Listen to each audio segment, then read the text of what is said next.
چې مونږ خوند د انتظار اخلو غاړه ضرور به مونږ د یار اخلو کړه د نوي کړه صفا خبره چې واپسې کړو خپله لار اخلو.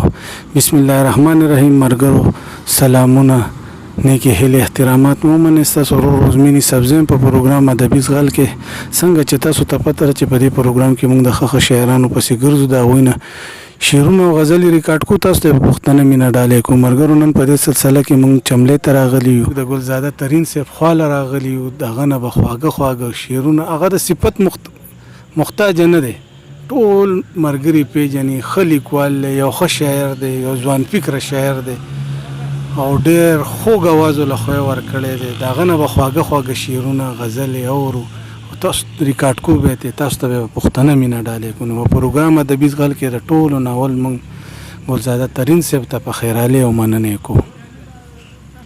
ډېره مننه ستاسو په دې لنډ تنګ وخت کې رالی، زموږ خواله رالی.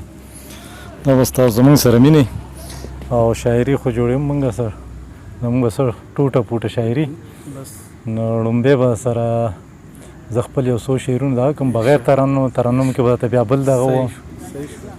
نو یو سندره د ما داسې ویل ده چې مازدیګرې د اوبو غاړه، مازدیګرې د اوبو غاړه، مازدیګرې د اوبو غاړه، د اوبو شور خوند کوي، د بنګړو شور خوند کوي.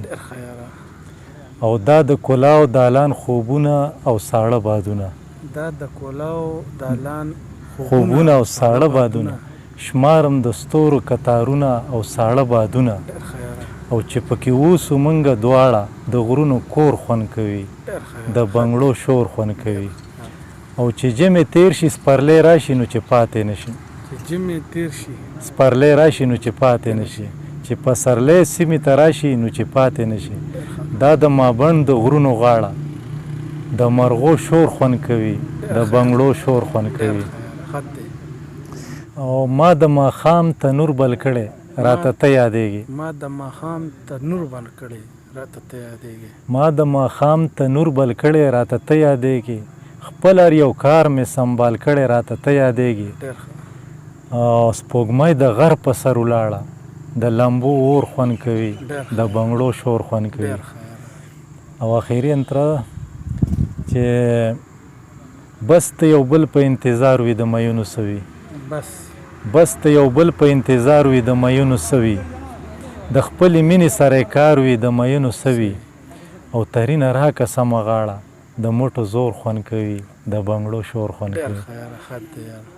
او ترنم خو ته ویلی شوی، غزل به ته ووایمه او ترنم کوم. زه ځواني لاړه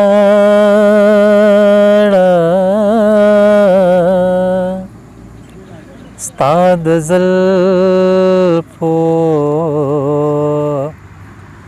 په ولنه وایمه، زه ځواني لاړه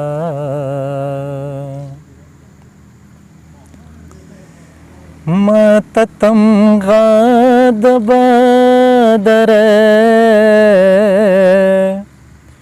تړي خو شرط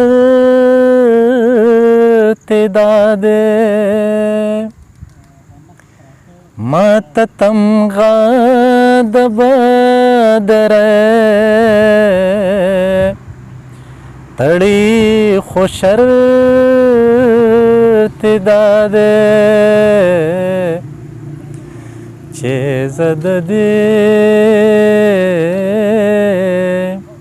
خاورې اتل ته اتل نه وایمه، زه ځواني لاړه. بیا ولې هر سړی یریږي د خپل سوري نه هم، بیا ولې هر سړی یریږي د خپل سوري نه هم. زه وشوه خیر دی، زه دې ښار ته او ځنګل نه وایمه زه ځوانې لاړه زه ځوانې لاړه ستا د زلفو په ول نه وایمه زه ځوانې لاړه. ملګرو دا و زموږ سره ګلزاده ترین صاحب چې ډېر خوند مو ترې واخیسته، تاسو به هم اورېدلي، خوند به مو ترې اخیستي. نو تر بل پروګرامه پورې اجازت راکړئ. ستاسو ورور عثماني صاحب دی. د الله په امان، والسلام.